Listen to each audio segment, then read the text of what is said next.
Sixth strategy is orbits of relationship. And it is interesting when you look at Jesus that he had a very intentional way of connecting with people, but he didn't connect with all people in exactly the same way or the same frequency. And this is what we in 3DM often talk about orbits. You know, orbits can be closer, they can be longer orbits, but these are key relationships that you're investing in. And in a time of social isolation, as the phrase literally means, it seems like, well, how can we be investing in relationships when we're all isolated? Well, that's part of the beauty of the technology that we have, just like we're doing now, is that we are able. And in some ways, it's interesting, in our overly busy society and culture, there's almost, in some ways, more opportunities to make relational connections now because people are forced into a place of kind of being at home and having more time and less activity on their hand. And so again, this is an opportunity for us to really consider what are the relational orbits that we're investing in, and how are we training and empowering our people and our leaders to be intentional about those as well. And so the three that we really want to think about are, first is the closest orbit, and that is, who are the people that you are literally sharing a house with, that you're, you know, sheltered at home with. That might be a nuclear family, that might be just a spouse. Gina has got 9 people in her household right now, of all different ages, and so you know it's going to be different for everybody. But who are the people that you're sheltered in place with, and what does it mean to take this opportunity to intentionally function more as a family on mission together? And you're all probably familiar with our language and tools, and even the little book by the Breens, Family on Mission. And that really, it's about establishing those predictable patterns that Gina talked about, up, in, and out. That's how you build a family on mission. And so how are we helping people with that, in terms of how are they functioning with the people that they're sheltered in place with? And can they do that in a more Jesus-shaped way? And think about it as building a family on mission. The second orbit we want to think about is just discipling relationships, of which your family on mission are your primary ones, but there's going to be other relationships where there's an opportunity to really be more intentional about investing and discipling.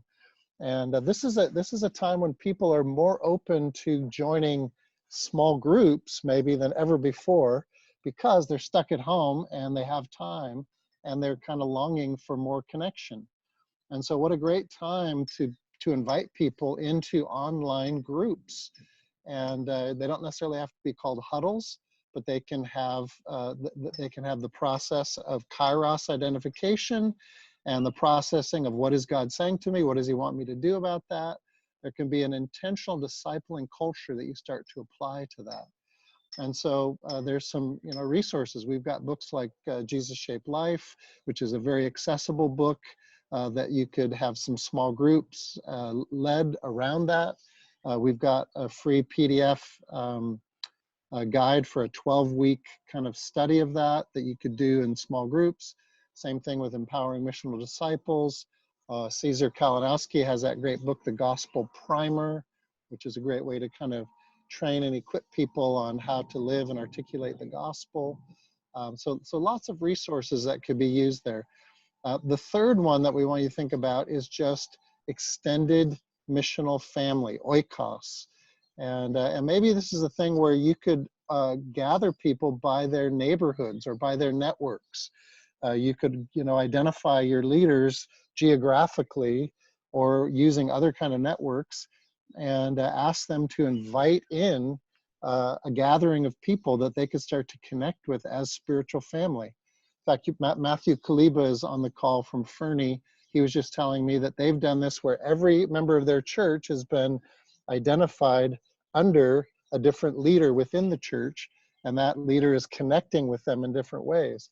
And wouldn't this be a great way of setting the stage for missional community? If you don't have a developed network of missional communities, you could function in a way during this season that could set the stage for people after social isolation is lifted to say, hey, we really want to keep connecting. We want to keep gathering as a neighborhood or as a network or whatever.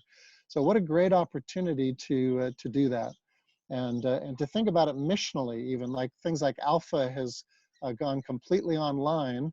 And so you could run an Alpha course as a neighborhood group or as a missional community or something like that.